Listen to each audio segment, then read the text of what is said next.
মুঘল আমলে নির্মিত তাজমহল পৃথিবীর মানব নির্মিত সপ্তম আশ্চর্যের মধ্যে একটি। তাজমহলের মতো এমন নিদর্শন পৃথিবীতে আর দ্বিতীয় খুঁজে পাওয়া যাবে না। সম্রাজ্ঞী মমতাজ মহলের স্মৃতির প্রতি গভীর ভালোবাসা জানাতে তাজমহল তৈরি করেছিলেন মুঘল সম্রাট শাহজাহান। সেই অনন্য স্থাপত্য তাজমহল আজও বিশ্ববাসীর কাছে এক অপারক বিস্ময়ের নাম। ইতিহাসের অধ্যায়ের এই ভিডিওটিতে পৃথিবীর সপ্তম আশ্চর্যের মধ্যে একটি তাজমহলের ইতিহাস আপনাদের সামনে তুলে ধরব। তাজমহল ভারতের উত্তরপ্রদেশে আগ্রায় অবস্থিত একটি রাজকীয় সমাধি। তাজমহলকে মোগল স্থাপত্যশৈলীর একটি আকর্ষণীয় নিদর্শন হিসেবে মনে করা হয়, যার নির্মাণশৈলী পারস্য, তুরস্ক, ভারতীয় এবং ইসলামী স্থাপত্যশিল্পের সম্মিলন ঘটানো হয়েছে। যদিও সাদা মার্বেলের গম্বুজ আকৃতির সমাধিটি বেশি সমাদৃত, তাজমহল আসলে সামগ্রিকভাবে একটি জটিল অখণ্ড স্থাপত্য। এটি 1983 সালে ইউনেস্কো কর্তৃক বিশ্ব ঐতিহাসিক স্থান হিসেবে তালিকাভুক্ত করা হয়। বিশ্বের সপ্তম আশ্চর্যের মধ্যে অন্যতম তাজমহল। তখন একে বলা হতো বিশ্বের ইতিহাসের সর্বজনীয় প্রশংসনীয় শ্রেষ্ঠকর্ম। 1631 খ্রিস্টাব্দে শাহজাহান, যিনি মোগল আমলে সমৃদ্ধশালী সম্রাট ছিলেন, তার দ্বিতীয় স্ত্রী মমতাজ মহলের মৃত্যুতে প্রচণ্ডভাবে শোকাহত হয়ে পড়েন।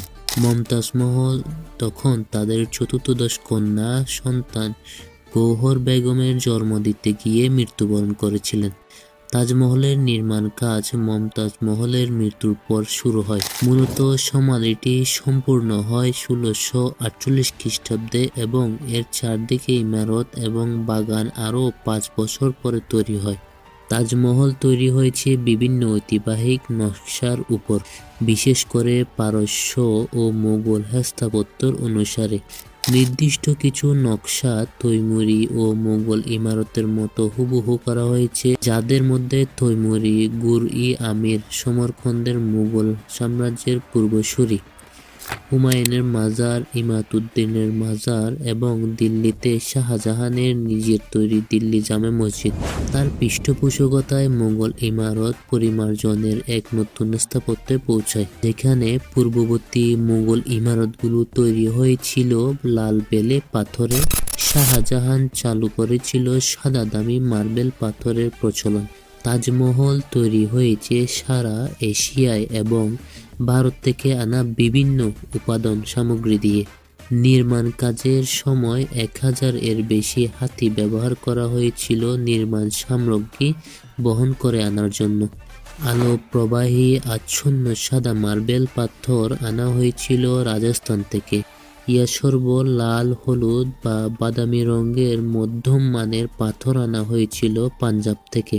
চীন থেকে আনা হয়েছিল ইয়াসর্ম কঠিন সাদা সবুজ পাথর টুকরা। তিব্বত থেকে আনা হয়েছিল ফিরোজা রঙের রত্ন এবং আফগানিস্তান থেকে নীলকান্তিমণি আনা হয়েছিল।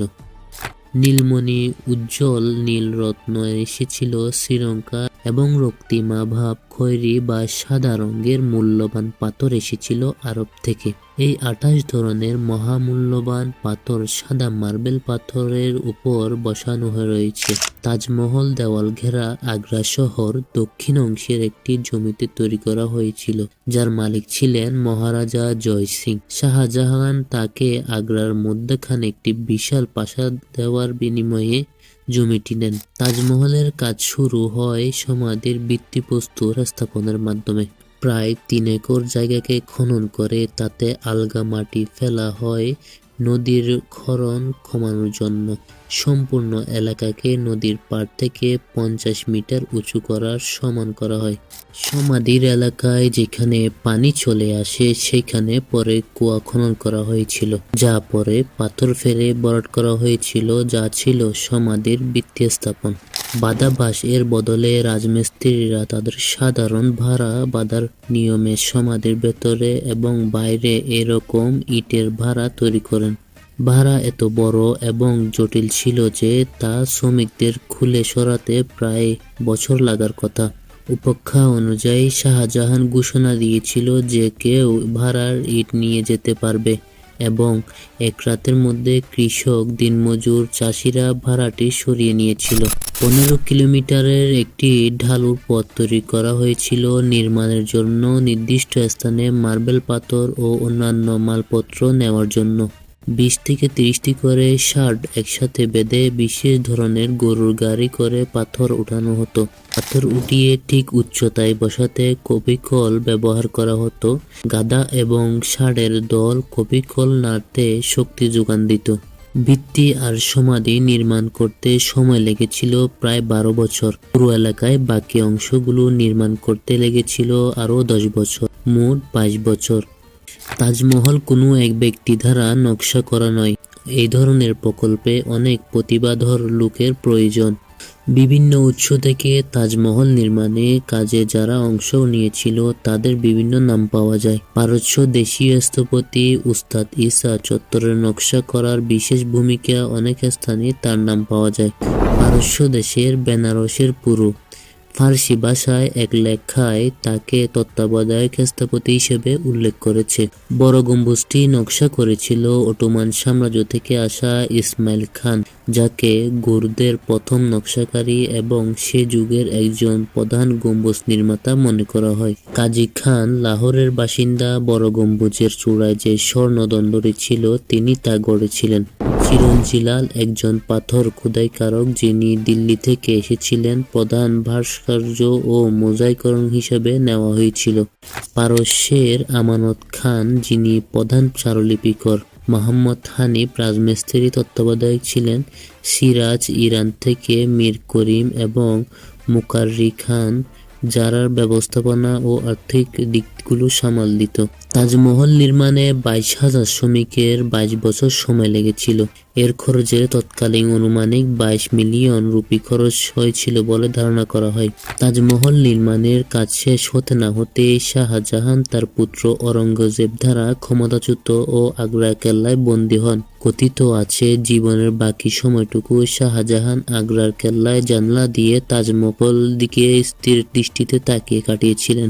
শাহজাহানের মৃত্যুর পর অরঙ্গজেব তাকে তাজমহলে তার স্ত্রীর পাশে সমাহিত করেন। 19 শতকের শেষ ভাগে তাজমহলের একটি অংশ মেরামতের অভাবে খারাপভাবে নষ্ট হয়।